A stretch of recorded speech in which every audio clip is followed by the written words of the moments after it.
তিরমিজি শরীফের 1305 নম্বর হাদিস। হাদিসের বর্ণনাকারী হযরত আবু হুরায়রা রাদিয়াল্লাহু তাআলা আনহু বর্ণনা করেন, নবীজি সাল্লাল্লাহু আলাইহি ওয়াসাল্লাম একদিন বললেন, মাইয়াখুযু আন্নি হাউলাইল কালিমাত। নবীজি বলেন, আমার এই কথাগুলো কে গ্রহণ করবে, আমার এই কথাগুলো কে শ্রবণ করবে, আর এই কথাগুলোর উপরে কে আমল করবে, অথবা এই কথাগুলো এমন কোন ব্যক্তিকে শিক্ষা দিবে সেই ব্যক্তি এই কথাগুলোর উপরে আমল করবে। আমার প্রিয় ভাইরা খুব ভালো করে বুঝেন, এই হাদিস বর্ণনা করার সময় নবীজি নিজে বলেছেন, আমার এই কথাগুলো কে শ্রবণ করবে আর শ্রবণ করার পরে কে আমল করবে। তাহলে বোঝা গেল এই হাদিসটা যারা শুনবে, যে সমস্ত শ্রোতারা শুনবে, তাদের উচিত হবে এই হাদিস শোনার পরে ওয়াদা করা। কি করা? ওয়াদা করা। আপনারা কি রাজি আছেন ওয়াদা করতে? নবীজি বলেন, নবীজি নিজে বলছেন, আমার পর উম্মত আছে, যে উম্মত আমার এই কথাগুলো শোনার পরে আমল করবে। যেহেতু নবী সাল্লাল্লাহু আলাইহি ওয়াসাল্লাম নিজে শর্ত জুড়ে দিয়েছেন, নবীজি বলেন, কে কে আছো আমার এই কথাগুলো শুনবে আর আমল করবে, অথবা এমন কাউকে এই কথাগুলো শিক্ষা দিবে যে এই হাদিসগুলোর উপরে, কথাগুলোর উপরে আমল করবে। ফাকালা আবু হুরায়রা রাদিয়াল্লাহু তাআলা আনহু বলেন, ফাকুলতু আনা ইয়া রাসূলুল্লাহ, ইয়া রাসূলুল্লাহ, ইয়া হাবিবাল্লাহ, আমি আছি, আমি আপনার এই কথাগুলো মানতে রাজি আছি। আপনারা রাজি আছেন তো? নবীজি সাল্লাল্লাহু আলাইহি ওয়াসাল্লাম ফাখাযা বিয়াদি, আবু হুরায়রা রাদিয়াল্লাহু তাআলা আনহু বলেন, এবার নবী আমার হাত ধরলেন, ফাআতা খামসান, নবীজি আমার হাত ধরার পরে পাঁচটা কালিমা আমাকে শিক্ষা দিলেন। কয়টা? পাঁচটা আমল আমাকে শিক্ষা দিলেন। নবীজি বলেন, পাঁচ জিনিস যদি তুমি আমল করতে পারো, এই পাঁচটা আমল যদি তুমি করতে পারো, তাহলে তোমার জীবনে সফলতা আসবে। এক নম্বর, হাতে বলেন, এক নম্বর নবীজি বলেন, ইত্তাকিল মাহারিম তাকুন আবাদান নাস। নবীজি সাল্লাল্লাহু আলাইহি ওয়াসাল্লাম আবু হুরায়রা রাদিয়াল্লাহু তাআলা আনহু বলেন, ও আবু হুরায়রা, এক নম্বর তুমি হারাম থেকে বেঁচে থাকবে, তাহলে মানুষদের মধ্যে শ্রেষ্ঠ আবেদ বলে গণ্য হবে। সুবহানাল্লাহ।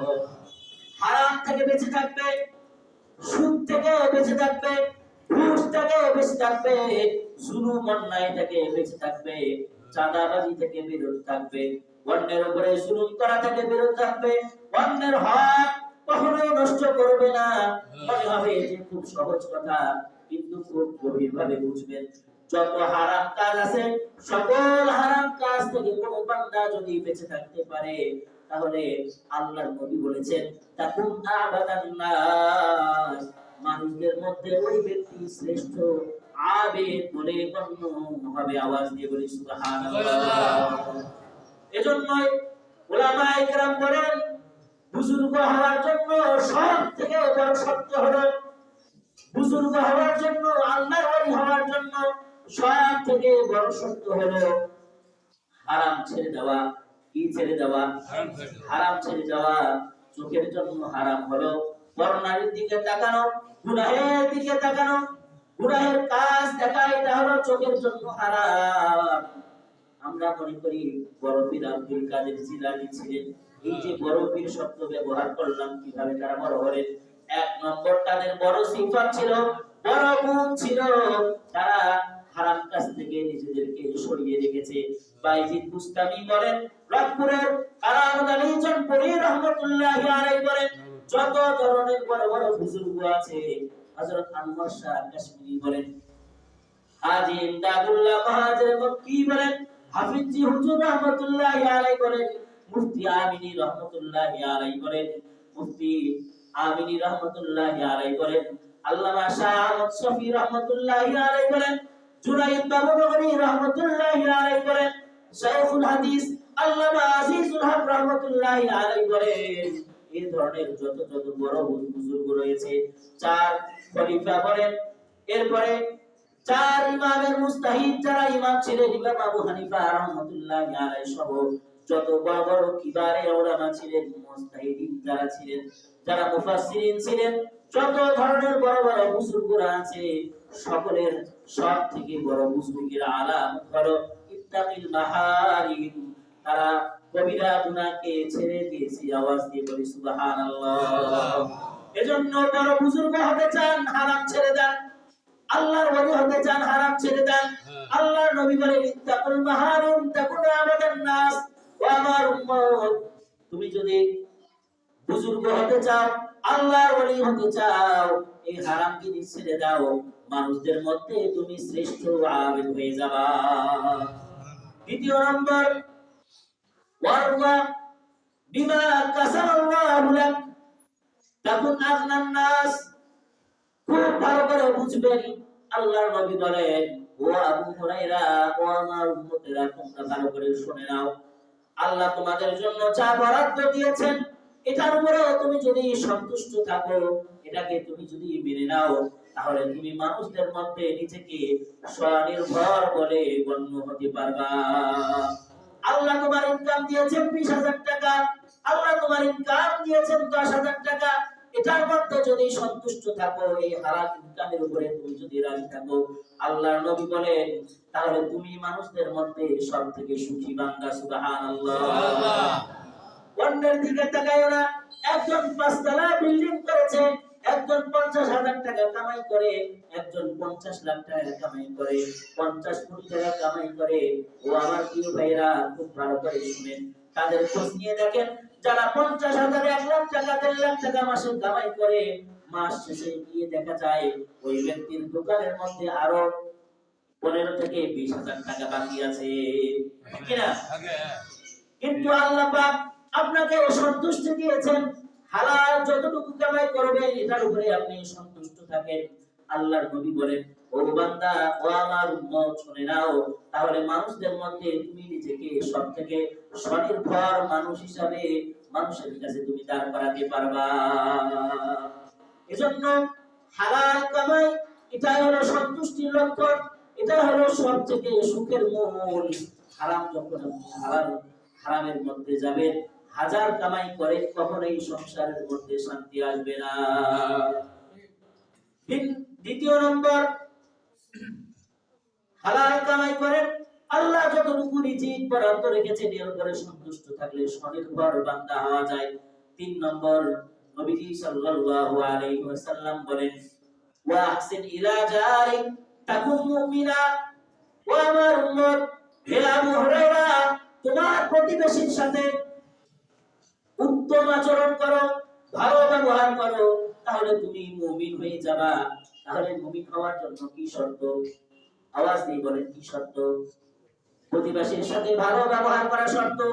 এমন অনেক মানুষ আছে, জুমার দিন ইমাম সাহেব খতিব সাহেব আসে, 1000 জন মুসাল্লা করি, বক্তাকে নিয়ে আসে 1000 জন মুসাল্লা করি, কিন্তু আমার বাড়ির পাশে যে আমার প্রতিবেশী আছে, বছরের পর বছর কেটে যাচ্ছে, মাসের পর মাস কেটে যাচ্ছে, সমান সপ্তাহের পর সপ্তাহ কেটে যায়, একদিন প্রতিবেশীর কোনো খোঁজ খবর নেই না, ঠিক কি না? প্রতিবেশীর খোঁজ খবর নেই না। নবীজি বলেন, আহসিন ইলা জারিক, ওয়া আমার উম্মত, তুমি তোমার প্রতিবেশীর সাথে উত্তম আচরণ করো, ভালো ব্যবহার করো, তাহলে তাকুন মুমিনা। প্রতিবেশীর সাথে ভালো ব্যবহার করলে আল্লাহ তোমাকে মুমিন বান্দা বানায়া দিবে। সুবহানাল্লাহ। এজন্য হাদিসের মধ্যে আসছে, প্রতিবেশীর হক নবীজির কাছে এতটাই গুরুত্বপূর্ণ ছিল, নবীজি সাল্লাল্লাহু আলাইহি ওয়াসাল্লাম হাদিসে ইরশাদ করেছেন, ও আমার উম্মতেরা, তোমার প্রতিবেশীর হক এতটাই বেশি, যখন তোমরা ভালো কোনো তরকারি রান্না করবা, ওই তরকারি যদি তোমার প্রতিবেশীকে দেওয়ার মতো তোমার সামর্থ্য না থাকে, খুব ভালো করে বুঝবেন হাদিসটা। নবী বলেন, তোমার যদি এতটুকু সামর্থ্য না থাকে প্রতিবেশীকে একটু তরকারি দেওয়ার মতো, তাহলে তরকারির মধ্যে একটু ঝোল বাড়াইয়া দাও, কারণ তুমি ভালো খাইবা, আর এই খাবারের ঘ্রাণ তোমার প্রতিবেশীর নাকের মধ্যে যাবে, তার মনের মধ্যে কষ্ট আসবে, আমার ওই ভাইটা এত সুন্দর খাচ্ছে আর আল্লাহ আমাকে সামর্থ্য দেয় নাই। নবী বলেন, এতটুকু কষ্ট আমি আমার উম্মতের জন্য সহ্য করতে পারবো না। খুব ভালো করে বুঝার বিষয়। আপনি পাঁচতলা বাড়ি করছেন, খুব ভালো কথা।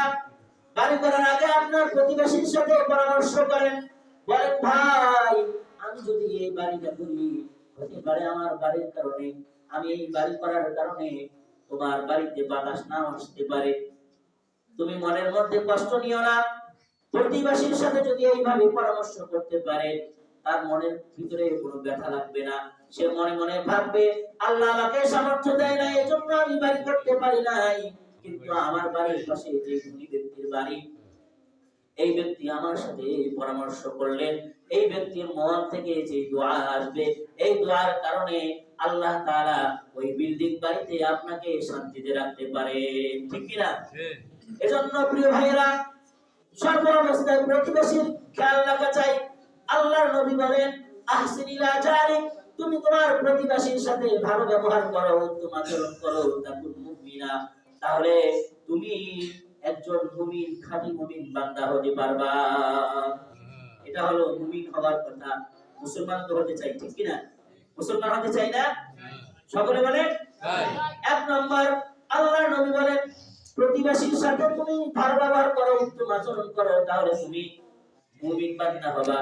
এবার আল্লাহর নবী বলেন ওয়া আহিব্বা লিন্নাস মা তুহিব্বু লিনাফসিক, ও আমার উম্মত, ইয়া আবু হুরায়রা আমার উম্মতকে জানায় দাও, নিজের জন্য যা পছন্দ করো, নিজে ভালো জিনিসটা খাইতে পছন্দ করো, ভালো পোশাক পরতে পছন্দ করো, অন্যের জন্য সেটা পছন্দ করো।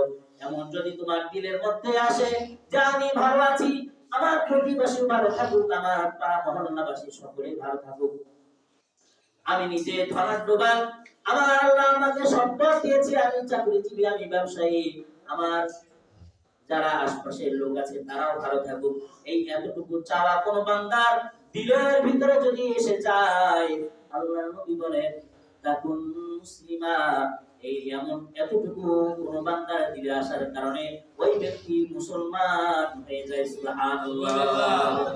নবীজি বলেন আহিব্বা লিন্নাস মা তুহিব্বু লিনাফসিক, তুমি নিজের জন্য যা পছন্দ করো, অন্যের জন্য তা যদি পছন্দ করতে পারো, তাকুন মুসলিমা, তাহলে তুমি মুসলমান হয়ে যাবা।